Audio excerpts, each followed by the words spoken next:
Kuasa hukum Ketua Koalisi Aksi Menyelamatkan Indonesia (KAMI) Medan mengajukan pra-peradilan atas kasus penangkapan kliennya. Kuasa hukum menduga ada kesalahan prosedur dalam penangkapan tersebut. Periksa. Bawa aja ke DPR. Udahlah, kayak lama itu. Bawa periksa. Inilah detik-detik saat Ketua Koalisi Aksi Menyelamatkan Indonesia Kota Medan, Khairi Amri, dijemput petugas saat ikut dalam demonstrasi tolak Omnibus Law Jumat pekan lalu. Setelah sempat dibawa ke Mapolrestabes Medan, Khairi pun kini dipindah ke Mabes Polri Jakarta untuk pemeriksaan lebih lanjut. Diduga Ketua KAMI Medan tersangkut kasus pelanggaran Undang-Undang ITE. Terkait penangkapan ini, kuasa hukum Khairi Amri menduga ada kesalahan prosedur. Yang kita tuntut itu kan yang kita uji itu terkait dengan sah dan tidak sahnya penangkapan, sah dan tidak sahnya penahanan. Harapan kita kalau seandainya secara formal tidak sahnya penangkapan itu, maka tersangka itu wajib dilepaskan secara hukum. Dan menurut kita itu tidak? Menurut kita penangkapan itu tidak sah. Kapolda Sumatera Utara menegaskan penangkapan tersebut atas dugaan penghasutan dan tindak anarki. Sudah melakukan penindakan untuk orang-orang yang menyerukan ujaran kebencian, ajakan untuk melakukan anarki, ajakan untuk melakukan penjarahan. Kebetulan di dalam grup itu menamakan dirinya Grup Kami Medan. Sedang pendalaman dan kita sudah melakukan penangkapan. Hingga saat ini tercatat 8 petinggi KAMI di 5 kota telah ditangkap dan diperiksa intensif oleh polisi. Tim Liputan iNews melaporkan. Bareskrim Polri telah menangkap 8 anggota Koalisi Aksi Menyelamatkan Indonesia atau KAMI. Sebanyak 4 orang merupakan anggota KAMI di Jakarta dan 4 lainnya anggota KAMI Medan, Sumatera Utara.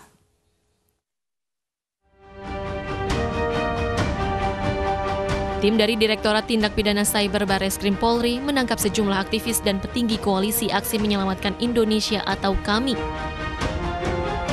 Kepala Biro Penerangan Masyarakat Brigjen Awi Setiono mengatakan aktivis KAMI yang ditangkap di Jakarta yakni Syahganda Nainggolan, Jumhur Hidayat, Anton Permana, dan Kingkit. Aktivis KAMI yang ditangkap diduga melakukan tindak pidana menyiarkan berita bohong atau hoaks dengan menerbitkan keonaran di kalangan masyarakat. Mereka semua ditangkap karena terkait dengan adanya demo Omnibus Law, menolak Omnibus Law yang berakhir anarkis di Sumatera Utara. Kemudian yang kedua yang di Jakarta, kemudian tanggal 13 Oktober ada 2 kali penangkapan. Yang pertama ditangkap atas nama SG, ditangkap di Depok pada pukul 04.00 tadi pagi. Kemudian yang kedua saudara JH ditangkap di Cipete, Jakarta Selatan, dan saat ini yang bersangkutan sudah ditahan.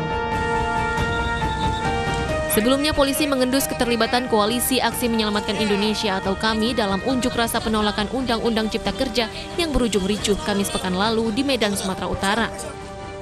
Ketua KAMI Medan, Khairi Amri pun telah ditangkap dan ditetapkan sebagai tersangka. Polisi juga memperoleh bukti berupa tangkapan layar percakapan di grup WhatsApp KAMI Medan yang memperkuat dugaan keterlibatan kelompok itu.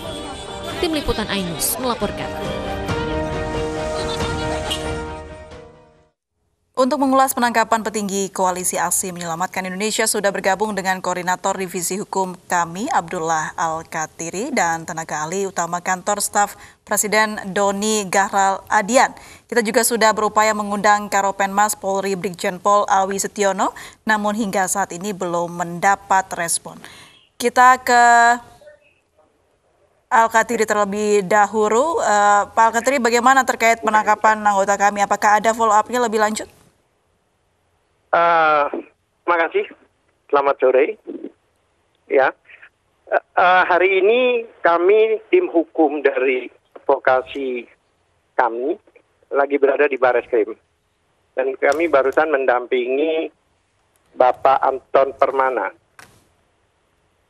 Pak Anton Permana, yang mana kami juga tim hukumnya Syahganda. Pak Al-Katiri. Baru saja Pak Syahganda Nainggolan ditetapkan sebagai tersangka.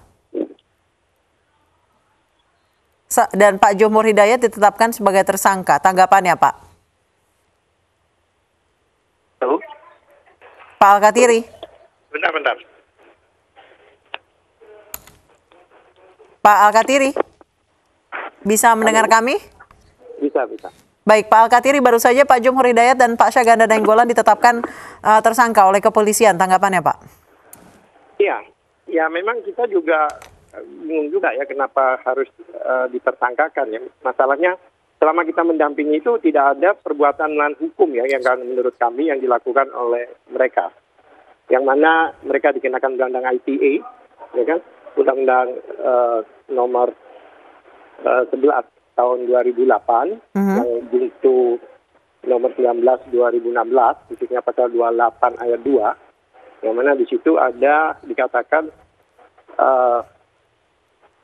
ujaran kebencian atau menyebarkan ujaran kebencian, dan juga dikenakan juga Undang-Undang nomor 146 yaitu pasal 14 ayat 1 dan 14 ayat 2, kemudian pasal 15 yang mana menyebarkan hoax atau kebohongan yang menyebabkan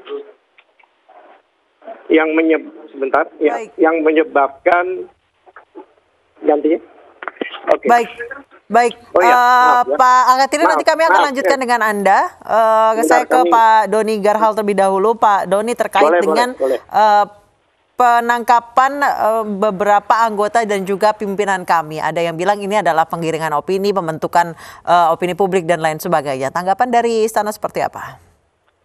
Tidak ada sama sekali yang disebut sebagai penggiringan opini ya, atau penggalangan opini ya, atau upaya mendiskreditkan satu kelompok begitu. Ini proses hukum yang biasa begitu ya, sesuai dengan aturan perundang-undangan yang berlaku. Bila mana ada dugaan tindak pidana, maka akan diproses secara hukum ya, dan pasti ada alat bukti yang sudah diperoleh oleh kepolisian begitu. Ya, nanti tentu saja akan diproses lebih lanjut ya, apakah ini akan lanjut pengadilan begitu ya. Nah, artinya apa? Artinya jangan karena kemudian ini menyangkut sebuah organisasi yang sekarang sedang kritis terhadap pemerintah, lalu tindakan kepolisian ini dianggap sebuah upaya pembungkaman atau kriminalisasi atau sebuah tindakan politis gitu ya. Ini proses hukum yang biasa. Semua warga negara sama di mata hukum, apabila melanggar saja akan diproses. Begitu. Baik, saya kembali ke Pak Alkatiri, sudah bergabung bersama kami. Kembali Pak Alkatiri. Pak Alkatiri.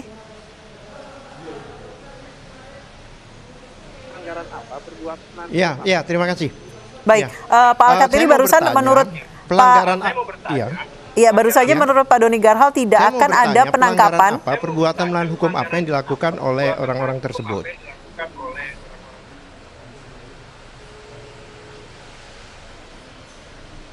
Baik, Pak Alkatiri, barusan menurut Pak Doni Garhal bahwa polisi tidak akan memproses secara hukum, tidak akan menangkap ataupun tidak akan menjatuhkan status sebagai tersangka jika memang tidak ada pelanggaran hukum.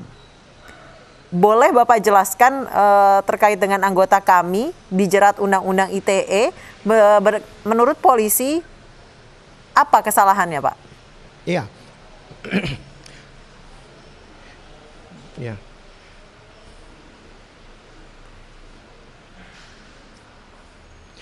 Saya perlu luruskan dulu ya. Bukan tidak ada status tersangka dan ditangkap jika tidak ada perbuatan melawan hukum. Faktanya kami di lapangan, kami lawyer Pak, advokat, kami banyak melakukan pembelaan di persidangan beberapa kali yang sudah dinyatakan tersangka dan sebagainya. Faktanya di persidangan dapat kami patahkan. Tidak ada bukti, tidak ada fakta lapangan, dan bahkan pelapornya itu sendiri tidak memahami apa yang dilaporkan. Biasanya itu model A ya, model A itu yang pelapornya dari pihak kepolisian sendiri, yang mana begitu kita tanyakan apa kesalahannya, ya nggak tahu, saya perintah atasan, begitu aja jawabannya. Jadi kalau ditanyakan saya banyak, seperti beberapa tahun yang lalu ada peristiwa Sarasen itu yang menggemparkan bahkan di LC 2 kali itu bahkan. Baik, kita akan lanjutkan lagi perbincangan kita mengenai penangkapan petinggi kami. Namun kita harus jeda terlebih dahulu, tetap bersama kami pemirsa di Ayu Sore.